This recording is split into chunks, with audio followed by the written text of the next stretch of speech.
Good morning, नमस्ते। दिन का शुरुआत खुदा के वचन के साथ दैनिक वचन बचना बचाना में मैं आपका स्वागत करता हूं। आज मंगलवार 1 फरवरी 2022। आज का विषय आपके हाथ में क्या है। वचन लिया गया है निर्गमन 4 का 2 और 3 पढ़ेंगे हम। यहोवा ने उससे कहा, तेरे हाथ में क्या है? वो बोला, लाठ ने कहा, उसे भूमि पर डाल दे। जब उसने उसे भूमि पर डाला तब वो सर्प बन गया और मूसा उसके सामने से भाग गया। प्रभु पढ़े सुनाई में आशीष करें। हम देखते हैं आज का विशेष है मूसा का हाथ में प्रभु ने क्या दिया था उसे मालूम नहीं। वो प्रभु का सेवा तो करना चाहता है और उसके लोगों को बचाना भी चाहता है, पर वो नहीं जान पा रहा था कि उसके हाथ में क्या है। और हालांकि नियमित आधार पर हमें जब प्रश्न पूछना चाहिए, हमारे पास वो प्रश्न होता नहीं है और हम उसमें बहुत समय पे चूक जाते हैं। मैं उसे क्या दे सकता हूँ, हम नहीं जानते हैं। और हम अपने आप से ये पूछते हैं कि हम एक साधारण मनुष्य, जब हम अपने मंडली में जब हम कहीं जाते हैं तब हम अपने आप को क्या देखते हैं कि मैं उसे क्या दे सकता हूँ। परमेश्वर हमें बुलाता है कि हम अपने हृदय उसके प्रति समर्पित कर दें।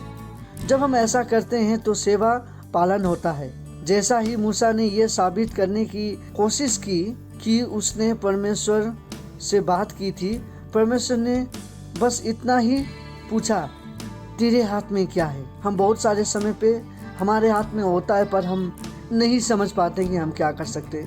फिर उसने मूसा को दिखाया कि कैसे वो अपने लाठी, अपने हाथ और यहाँ तक कि कुछ नदी की पानी का उपयोग परमेश्वर के सेवा के लिए कर सकता है। कभी कभी हमें ऐसा लगता है कि हमारे पास परमेश्वर के सेवा में उपयोग करने के लिए बहुत कुछ नहीं है। अक्सर वे भावना तब आती है जब हम अपने आप को दूसरे से तुलना करते हैं। हमें अपने आप को दूसरे से तुलना नहीं करना है कि हम उससे बेहतर हैं या हम उससे कमजोर हैं, हम वो जो कर सकता है हम नहीं कर सकते। भगवान ऐसा नहीं करता है, लेकिन भगवान को तुलना करने में कोई दिलचस्पी नहीं। वो चाहता है कि जो कुछ उसने हमारे हाथों में दिया है उसे हम ले और उसकी महिमा के लिए उसे उपयोग करें। वो यही चाहता है।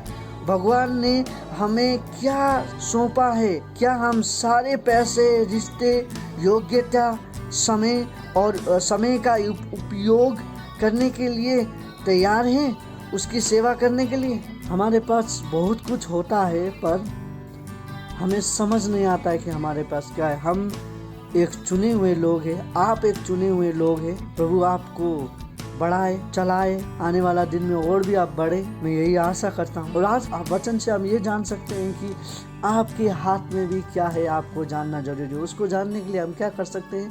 प्रार्थना कर सकते हैं, समय प्रार्थना में बिता सकते हैं और प्रभु आपको असल तरीका से चलाएगा। शायद आपको आज लग रहा होगा कि आप अकेले हैं, शायद आपको आज लग रहा होगा कि आपके साथ कोई नहीं है।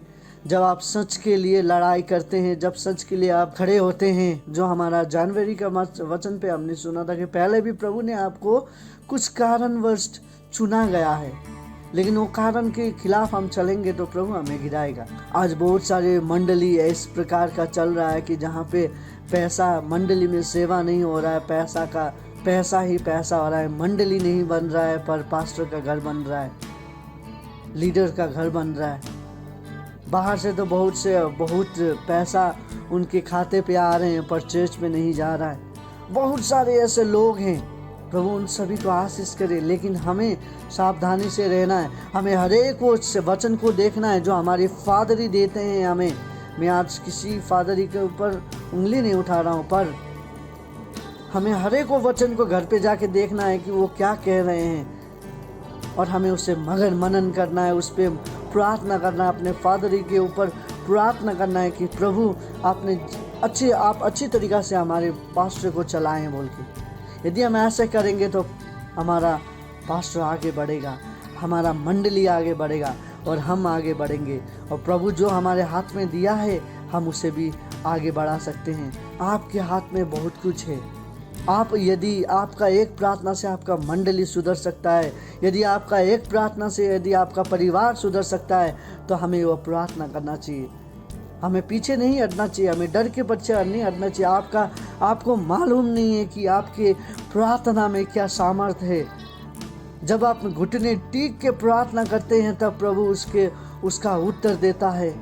स्वर्ग में बैठा हुआ हमारा पिता उसका उत्तर देता है। प्रभु आप सभी को आशीष करे। प्रार्थना करिए और प्रभु से कहिए कि प्रभु मैं आज आता हूँ, आज मैं आपकी ओर आता हूँ, मुझे आशीष कर।